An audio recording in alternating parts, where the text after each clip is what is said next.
And so I emphasize that we do it our way because I find that one of the things that causes hiccups in marriages is people having expectations that they didn't even create themselves, but that come from the external. Okay? A lot of people don't have a marriage identity.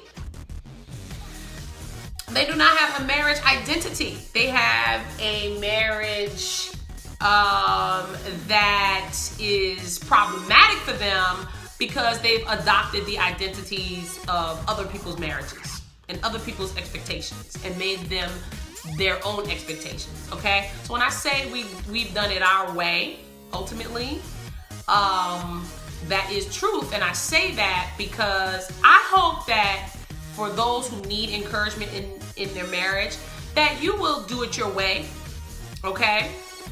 Society says, if you have a good marriage, you won't argue, you won't fuss, That's what society said. But my husband and I are opinionated. In order for us to stay married, we have to recognize that. We have to recognize that and know that two opinionated people is going to be a fuss somewhere. There's going to be a fuss somewhere. And accept that and appreciate that about each other and move forward. Okay? You can't go by society's thought that if you have a good marriage, there'll never be an argument. Another thing, my husband and I always tell each other what we think and what's up. And we ask each other questions.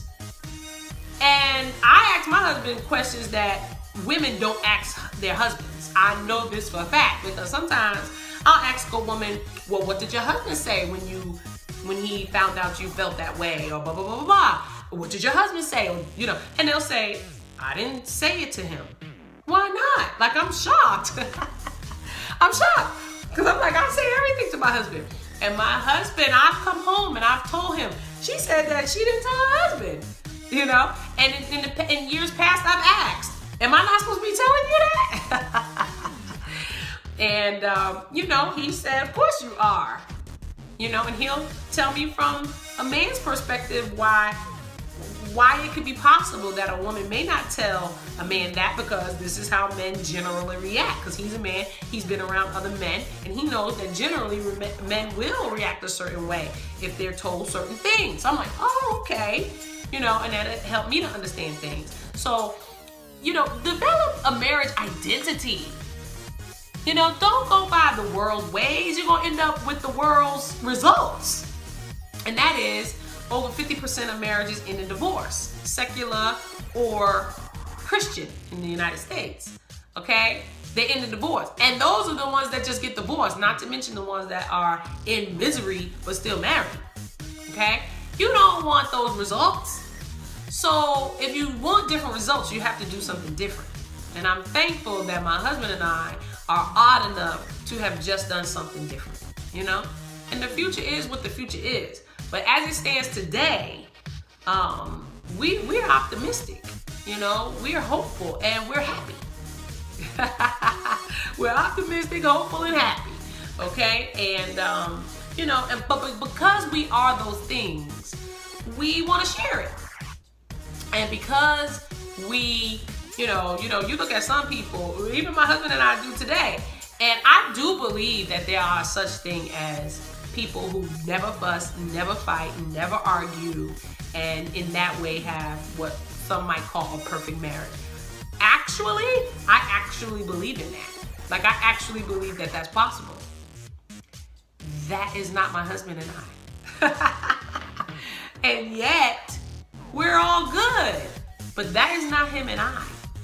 Okay? So, because we're not that picture, or because you might not be that picture, doesn't mean it's doomsday. You guys have got to have your own marriage identity instead of, the ideas of the world, and you're letting that infiltrate you and your husband. Okay? And then it's about, what do you two agree on? What do you two agree on? Society, your mother-in-law, his mother-in-law may not agree on that. But what do you agree on? The other thing is, you guys know your relationship. My husband comes across as more quiet than I. So, and I used to call him a sniper. Like, he'll know how to do things and I'll be like, what? You know, I'm more animated. So, or, you know, externally, that's what it looks like. But I know my husband. People think they know my husband because they know the outside, but I know my husband. So there again, you don't listen to what people saying because they only see the external. You guys know each other. You have to form your identity based on what you know about each other. People are gonna say things, you know, and you don't know their motive for saying things. So ignore that nonsense and develop your own marriage identity based around the truth of the two of you as a couple. Based around the truth of the two of you as a couple. That's what you have to do, okay? And don't let anybody define who you are personally, and don't let anybody else define your marriage and what it's supposed to be. I've had all measure of advice in regard to my marriage, but do you know who the best advice for my marriage have come from? My husband. Whenever I've asked him straight up questions and said, what do you think? He has given me the best advice for my marriage. You know, listening to him, asking him questions, that's where the best advice has come from my marriage. And then, of course, as I've been continuously pursuing a higher degree in me, that was strictly between me and the Father, okay, and the Holy Spirit, and me as the daughter. That's where this right here, plus my husband, that has made all the difference in my marriage, because that's what we're talking about here, marriage. So this is what I say. Define your marriage. Get your own marriage identity, okay? Use whatever you need to use to accomplish that. But get your own marriage identity. That is going to be key to your relationship. You know, I dare say even people who have relationships that I'm like, what? Like, that would never be for me? Like, ooh, okay. If you look at those type of marriages, the ones that are sustained, it's because they've defined it.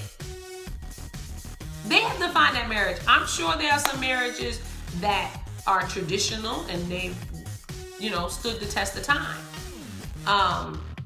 But at the end of the day, it's because they've defined that that's what they want, a traditional marriage. But guess what? Some people don't have a traditional marriage. But as long as you guys define it, then that's what matters. That's what matters. That's what counts.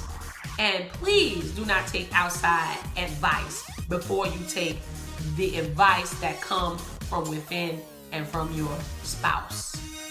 Please do not take advice from anybody else. Not first.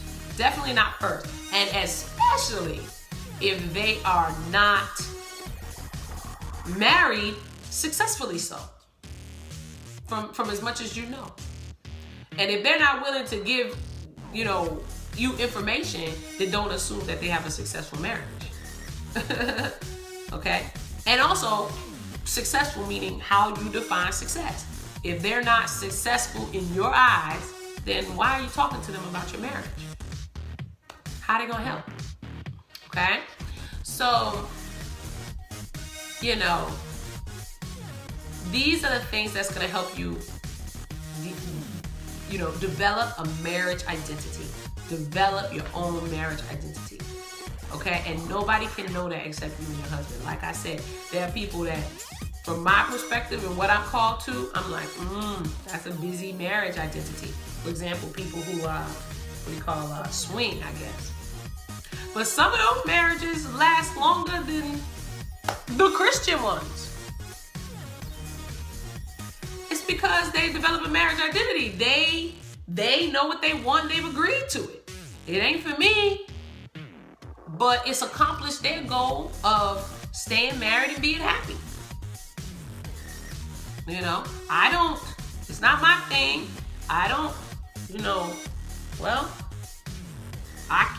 can't co-sign it. It's not my lifestyle. but it's not for me to condone or not, because it's happening. It happened. Okay? So, marriage identity and the like. So if you like this video, be sure to like, subscribe, thumbs up, share it with family and friends, okay? And hit the notification bell, because you don't want to be late for class, now do ya? Remember, you are loved, and I'm coming at you with the joy that gives me strength. Abundant love, beloved.